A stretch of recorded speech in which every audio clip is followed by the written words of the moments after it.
araw na ito, hayaan ninyong kami naman ang mamamahagi ng biyaya sa inyo. Kung sanay ang lahat ng magdala ng pasalubong mula sa Palawan, kami ang magdadala ng pasalubong sa inyo rito sa lahat ng Palawan.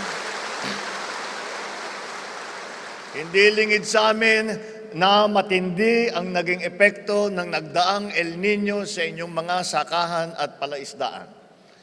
Ayon sa aming huling datos, umabot sa higit 3 bilyong piso ang nasirang sektor ng agrikultura dito sa Mimaropa, sanhi ng matinding tagtuyot. Kaya't marapat lamang na pag-ulanan naman namin kayo ng tulong upang makaahon kayo sa pagsubok na ipinagdaanan ninyo. Una rito, mula po mismo sa tanggapan ng Pangulo, magbibigay po tayo ng tigsa 10,000 piso sa ilang mga magsasaka, mangingisda at kanilang mga pamilya na higit na nangangailangan.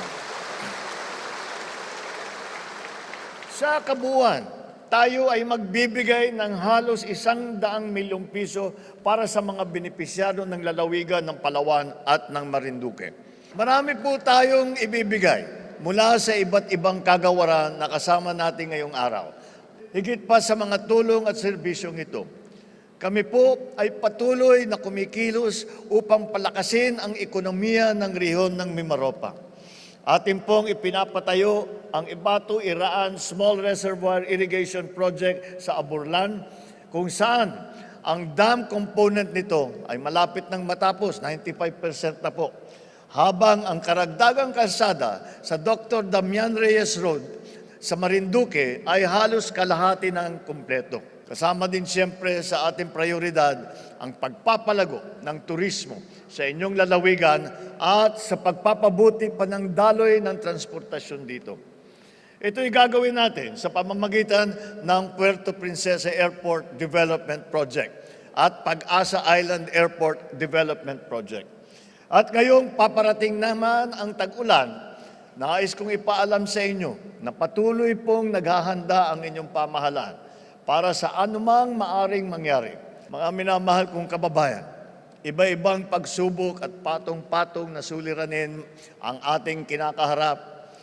Malampasan din po natin ito kung lahat tayo ay patuloy na nagtutulungan. Sa ating pagkakaisa, sigurado ako na malalampasan natin ang anumang hamon at makakamit natin ang ating mithiin. Inaanyayahan ko po kayo na sama-sama tayong maglalakbay tungo sa mas magandang bukas at ng isang bagong Pilipinas.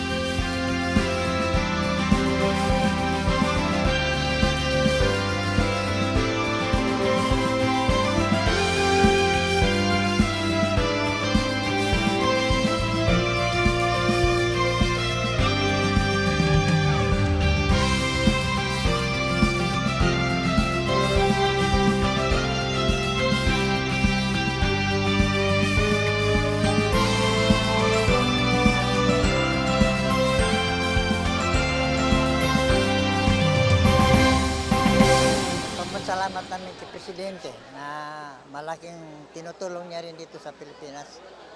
Sa bawat region, sa mga taganiya, sa agriculture, yun, mga equipment, tinutulong, binibigay sa amin doon sa El Nido. Maraming mga equipment na rin doon, may pantanim, may pangwitik, may pangpunla. Yun lang ang pasalamatan namin kay Presidente na yan po ay bigyan na kami ng pansin sa El Nido. Sobrang saya po namin, lalong-lalo na po ako dahil kahit papano po, kahit malayo po ang lugar namin, hindi po kami nakakalimutan ni President Bongbong Marcos.